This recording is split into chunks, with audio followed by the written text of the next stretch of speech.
നന്നായി ഫോക്കസ് ചെയ്യാൻ പറ്റുന്ന വ്യക്തിക്ക് കുറഞ്ഞ സമയത്തിനുള്ളിൽ കൂടുതൽ റിസൾട്ട്സ് ഉണ്ടാക്കാൻ സാധിക്കും. അതുകൊണ്ടാണ് പറയുന്നത് A focused fool will achieve more than A distracted genius. Practically speaking നമ്മളുടെ അറ്റൻഷൻ സ്പാൻ ഇംപ്രൂവ് ചെയ്യുക എന്നത് അത്ര എളുപ്പമുള്ള കാര്യമല്ല. ഇൻഫാക്ട് അവനവന് ഗുണം ചെയ്യുന്ന ഒരു 5 മിനിറ്റ് ദൈർഘ്യമുള്ള വീഡിയോ പോലും ഫുൾ കാണാൻ നമ്മളിൽ പലർക്കും പറ്റില്ല. സോ ഇന്നത്തെ വീഡിയോയിൽ നമുക്ക് ലേസർ ഷാർപ്പ് ഫോക്കസ് ഡെവലപ്പ് ചെയ്തെടുക്കാൻ സഹായിക്കുന്ന 5 കാര്യങ്ങൾ എക്സ്പ്ലോർ ചെയ്യാം. Number 1, visual focus. ദിവസേന ഒരു 2 മിനിറ്റ് ചലിക്കാത്തൊരു വസ്തുവിനെ നോക്കിക്കൊണ്ടിരിക്കുക. ചുമരിൽ കാണുന്ന ഒരു കറുത്ത ഡോട്ട്, ഒരു ചെറിയ കല്ല്, അങ്ങനെ എന്തുമാകാം. And yes, you are allowed to blink. ഈ എക്സസൈസ് നമ്മുടെ കോൺസെൻട്രേഷൻ പവറിനെ എത്രത്തോളം ഇൻഫ്ലുവൻസ് ചെയ്യുമെന്നത് അങ്ങോട്ടുള്ള ദിവസങ്ങളിൽ വ്യക്തമാകും. ശേഷം ഓരോ ആഴ്ചയും ഇതിന്റെ ഡ്യൂറേഷൻ 1 മിനിറ്റ് വെച്ച് കൂട്ടിക്കൊണ്ടുവരിക. Number 2, eliminate distractions. തീർച്ചയായും ഫോൺ സൈലന്റ് ആക്കി മാറ്റിവെക്കുന്നത് ഇമ്പോർട്ടന്റ് ആയ ഒരു ഘടകമാണ്. അതോടൊപ്പം നമ്മൾ ചെയ്യാൻ പോകുന്ന കാര്യത്തിന് വേണ്ടി നമ്മുടെ വർക്ക് ബെഞ്ച് ഒപ്റ്റിമൈസ് ചെയ്യണം. അതായത് ആ ഒരു ടാസ്കിന് വേണ്ട സാധനങ്ങൾ ഒഴികെ മറ്റെല്ലാം നീക്കം ചെയ്യണം. ഇനി ഫോൺ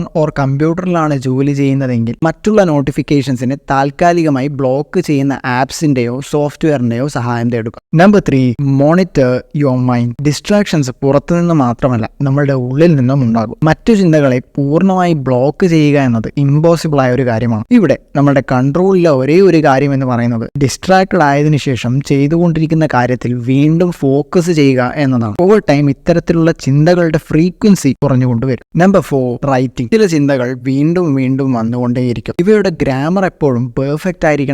എന്തെന്നാലും നമ്മൾ ഈ ചിന്തകളെ അതേപടി യാതൊരു എഡിറ്റിംഗും കൂടാതെ ഒരു റഫ് നോട്ടിലേക്ക് പകർത്തണം. ശേഷം ശ്രദ്ധ വീണ്ടും നമ്മൾ ചെയ്തുകൊണ്ടിരിക്കുന്ന ടാസ്കിലേക്ക് കൊണ്ടുവരണം. ഇത്തരത്തിലുള്ള റിക്കറിംഗ് തോട്ട്സുമായി ഡീൽ ചെയ്യാൻ നമ്മുടെ ഫ്രീ ടൈം ഉപയോഗിക്കാം. Number 5, attentional load. ചില വ്യക്തികൾക്ക് ബാക്ക്ഗ്രൗണ്ടിൽ അല്പം ഡിസ്റ്റർബൻസ് ഉണ്ടാകുമ്പോഴാണ് കൃത്യമായി ഒരു കാര്യത്തിൽ കോൺസെൻട്രേറ്റ് ചെയ്യാൻ സാധിക്കുന്നത്. ഇതെന്തുകൊണ്ടെന്നാൽ നമ്മളുടെ എൻവയൺമെന്റ് സൈലന്റ് ആണെങ്കിൽ ചെറിയ അനക്കങ്ങൾ പോലും നമ്മെ ഡിസ്റ്റർബ് ചെയ്യും, നമ്മളുടെ ശ്രദ്ധ പിടിച്ചു പറ്റും. ഇത് മനുഷ്യന്റെ ഒരു സർവൈവൽ മെക്കാനിസമാണ്. എന്നാൽ ഇന്നത്തെ കാലത്ത് ഇതിനധികം പ്രാധാന്യമില്ല. കാരണം നമ്മൾ ജോലി ചെയ്തുകൊണ്ടിരിക്കവേ ഒരു പുലിയോ മറ്റന്യ ജീവികളോ വന്ന് നമ്മളെ ആക്രമിക്കാനുള്ള സാധ്യത വളരെ കുറവാണ്. അതുകൊണ്ട് തന്നെ കണ്ടിന്യൂസ് ആയ ഒരു ഡിസ്ട്രാക്ഷൻ അഥവാ അറ്റൻഷണൽ ലോഡ് നമ്മൾ നേരത്തെ സെറ്റ് ചെയ്താൽ അത് നമ്മളെ ഫോക്കസ് ചെയ്യാൻ സഹായിക്കും. ഇതിനായി നമുക്ക് ബാക്ക്ഗ്രൗണ്ടിൽ നേച്ചർ റിലേറ്റഡ് ആയിട്ടുള്ള സൗണ്ട്സ് പ്ലേ ചെയ്യാം. ഫോർ എക്സാമ്പിൾ പക്ഷികളുടെ ശബ്ദം, വെള്ളമൊഴുകുന്ന ശബ്ദം, മഴ പെയ്യുന്ന ശബ്ദം, എക്സെട്ര. വേണമെങ്കിൽ കാമിംഗ് ആയിട്ടുള്ള മ്യൂസിക്കും ഉപയോഗിക്കും.